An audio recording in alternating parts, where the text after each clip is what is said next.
Well, we've got the opening bell now coming up as we watch these various movers.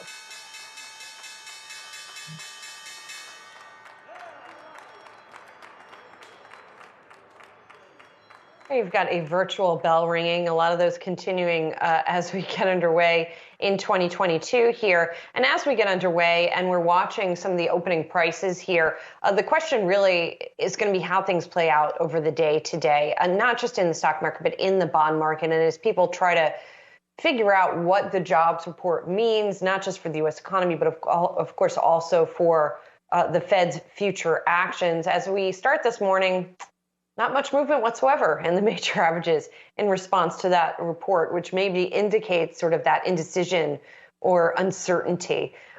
In terms of some other movers that we're watching, and I think we're going to get more into some of the big movers in a minute, but in terms of thematic movers. But let's talk about T-Mobile for just a minute, because that company came out with a customer update. And on the face of it, some of the numbers look pretty decent here. Postpaid net customer additions here for the company. And this is for the fourth quarter, 1.8 million, which is above estimates. But churn seems to be a bit worse than estimated. And so it looks like the stock has been on a little bit of a bumpy ride in the pre-market session. And now as we get underway, Saz. Yeah, I think traders are missing the point here. Certainly T-Mobile is priced for perfection. They had a very good last year. So understand when you're getting missed like this on churn, or those are people that would be leaving the platform. That another way of saying churn.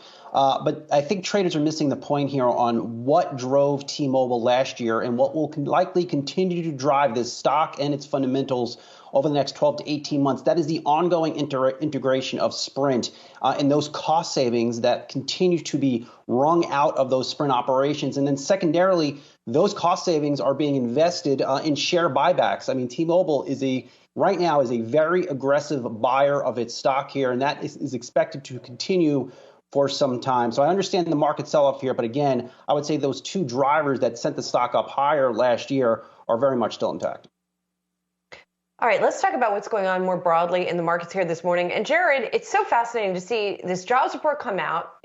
Tends to be a big market mover, and yet there's almost a paralysis going on, at least on the very top line level here when you look at stocks. Yeah, but you got to look at the bond market, which I'm looking at right now on the Wi-Fi Interactive. The 5-year T-note yield, I'm just reading a headline here, having its biggest weekly surge since President Trump was elected. You have to go back to 2016. Here's a 5-year T-note yield up again to what is probably a 52-week high here. Yeah, you'd have to go back to the beginning of the pandemic to see 1.5% on the 5-year. And the 10-year, look at that. It's up a basis point, a whopping basis point, but to almost 1.75%. This is a level that we were hitting earlier, well, I guess 1 year ago right there. 30-year also down just a fraction of a basis point, but the yield curve is contracting a little bit here. Let's check out the sector action, because this will perhaps confirm, I think, in fact, we do have energy as the biggest leader once again. So that's the fourth time out of 5, we can say that this morning. Take a look at the 5-day price action in energy. It's up 9%, followed by financials up 4%. Nothing else really going on until you get to some of the losers. Utilities down 3%. Healthcare 4%, real estate 5%. There's been a huge rotation under the hood of the market, and just kind of getting back to that jobs report. I'm going to put the Nasdaq 100 heat map as we talk about this. Just getting back to the jobs report, Carl Riccadonna over at Bloomberg Intelligence saying that January payrolls could go negative. So penciling in that March rate hike, and Deutsche Bank is saying that the Fed is going to start in March. They're going to hike 4 times next year. That could get walked back. And we'll have to see how that plays out. But these December numbers, a little bit rearward facing. And I think the focus is really going to be on those inflation prints that we're going to get in another week or two.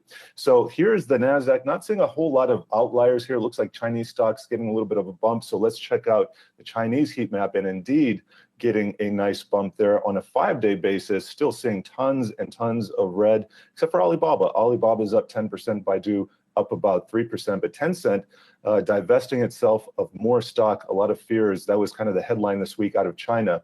And let's take a look at the travel sector as well. This is a 5-day look. So Carnival sitting on 6% gains, Norwegian Cruise Lines 5%. Looks like American Airlines is up 4% for the week, 1% for the day. So nice to see the reopening trade getting some steam here. And I bet we're going to see a lot of green in the banking sector. And indeed, Wells Fargo up another 1%.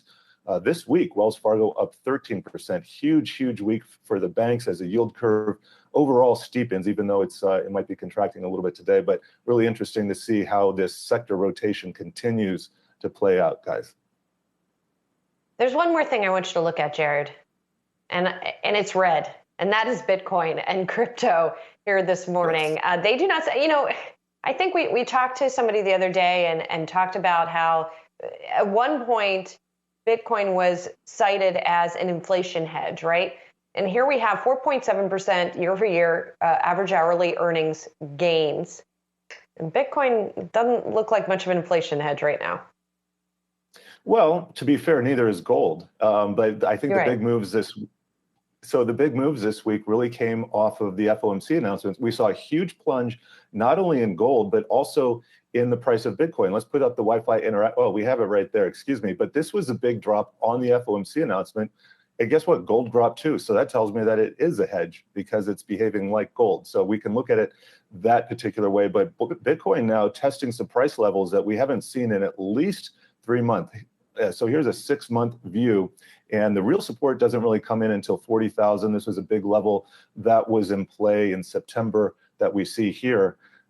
Is it going to break? I don't know. I started turning bearish. I think it was late last year when Crypto.com said they were going to buy the Staples Center, and that has been kind of an omen that is reminiscent of the late 90s. So that's been my magazine cover indicator. We'll wait for another one that says crypto is dead, maybe to buy. Have to be a few months later, probably.